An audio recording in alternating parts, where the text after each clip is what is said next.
Welcome to Hello Lima's social media platform. We're here with Alazae Thomas, a young person from the Lima community that has worked hard in establishing the peaceful protest marches that have been going on in Lima.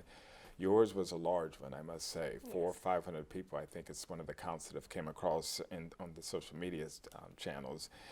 What started your passion for getting involved in something of such a large magnitude and the Black Lives Movement? How did that come about?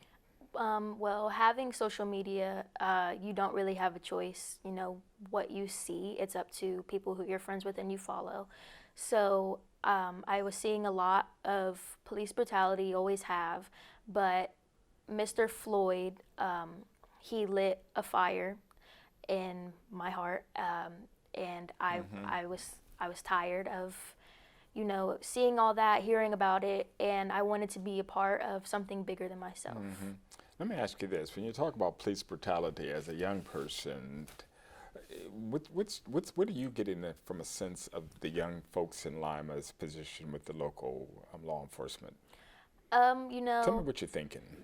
so I feel as though being young, and I can't speak for a man or a young man, but I do know of a couple black mothers who have to teach their black children, how to act when they're pulled over for a traffic stop by a police officer.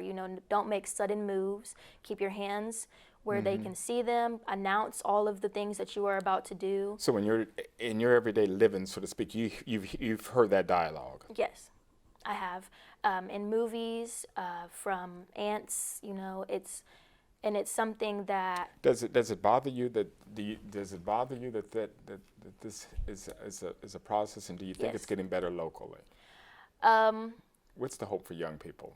the hope for young people is to not, I don't want to have to teach my children that. I one day want to have children. Have,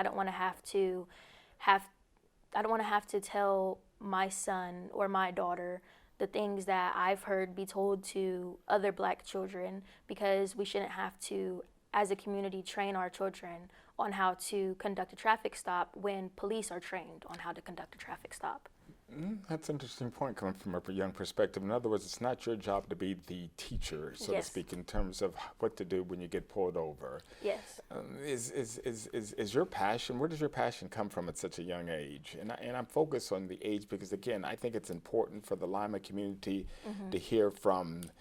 You're a teenager. How do you get to the level of thinking that you're at this point, if I can say so? um, Where did it come from? my skin color. I don't necessarily have a choice but to not necessarily have a passion, but it has to cross my mind that it is a possibility that something could happen to me or to my Mm-hmm. boyfriend or my little brother or my little sister because we are black. And, I might be biracial, but that doesn't cross the mind of a racist. If they see me, they see my color. And Mm-hmm. I have to be prepared. And that's one of the things that you're doing as a young person, is teaching others, but at the same time keeping this movement alive. Black Lives Movement matter in Lima. Does it scare you? Is it what you're seeing on the social media platform? Is it a concern of yours as you're out in front, so to speak, as an 18-year-old? What do you feel?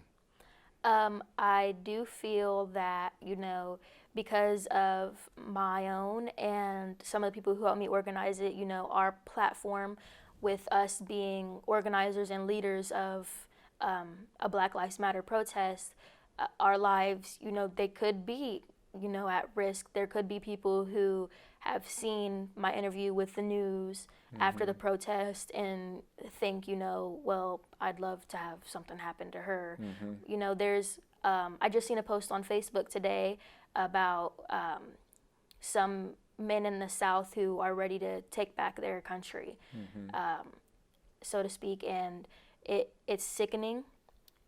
It makes my heart hurt a lot, to know that there are people who feel this way. How do you, and that's another good perspective, how do you, coming out of the COVID-19 and coming out of your classes being canceled and coming out of everything being disruptive and coming out of all of this upheaval with regard to the pandemic, and then you get hit with this unrest and this social climate change, how do young people, how do you keep your mental health? How do you keep sane in these times of turmoil for an 18-year-old, 19-year-old, 20-year-old? What are you guys thinking? Well, I mean, you know, we have no choice but to see it or to hear about it.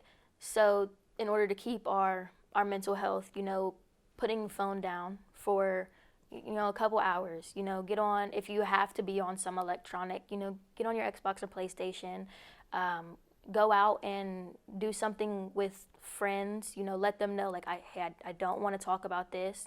Can we talk about something else? You know, just doing something that, which is, it's hard to do, but doing something where your skin tone might not matter to others. In other words, change the narrative sometimes Yes. just to keep a peace of mind. And again, I know we're running on, but I'm fascinated by your take, particularly your ability to articulate and think through processes that are complicated and complex, and I appreciate you being here for that.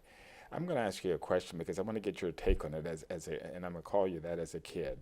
When you hear the word, phrase, all lives matter, as somebody who's an advocate in the Black Lives Movement, when you hear the phrase "all lives matter," does that resonate with you in a certain way, or is it? How do you help the majority community, the white community, feel comfortable as you make this social change?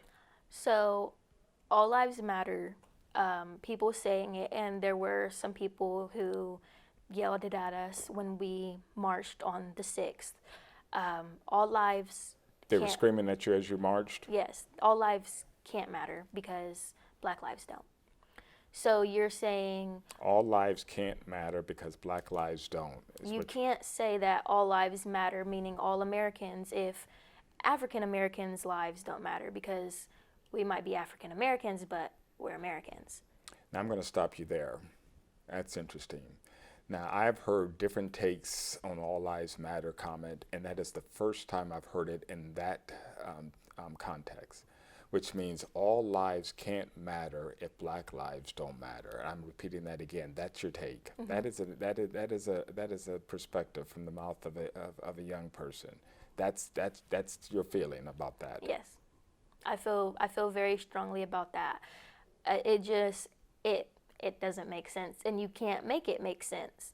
You know, you can fight for all human rights, but eventually you'll have to single out the ones who aren't being treated as humans, which is the Black community. Mm-hmm. You know, you can't say all lives matter when we are treated like our lives don't matter. Alazae, is this a Black-white issue?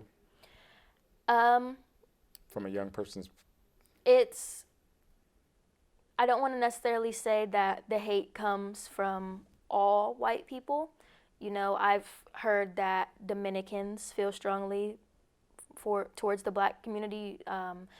There's all races that do, and me having a white mother, you know, I don't want to necessarily say that it's a Black-white issue, but in some aspects, yes, it is. You know, it's from what I see on the media, it's white cops killing Black men and women. So I feel like it's abuse of power. It's a problem of abuse of power.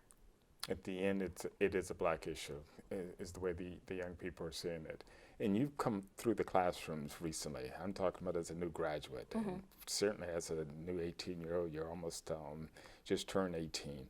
Are you hearing that same sort of rhetoric in the classroom among other populace when it comes down to the Black issues? Okay, coming from Apollo, you know, it's a mixture of all schools. So I definitely hear things from people of different schools who feel a hate towards the Black community. You know, I have some friends who have been called the hard R just walking through the hallways. So it, I don't know how to answer it. It's an issue coming from students. I hear it a lot. I see it a lot. There is hate that shouldn't be there. In the classroom? Yes. By kids who should not be feeling that way at such a young age? Yeah. Where do they get that from? Their parents, their grandparents. Before I ask you what your opinion was, that's your thought? Yes. It's taught? Mm-hmm. Racism, you're not born to hate. You're taught to hate. Powerful words coming from a young 18-year-old from the mouths of young, so shall we be led. And I appreciate you being here and hearing your points of view. Remember, there's a Zoom video teleconference or telecast coming up. Alazae is going to host it. Alazae is going to host it. And one of the things that she's going to do is she's going to talk to a bunch of young people, diverse background. They're going to be all young, 18, 19, 20-year-olds.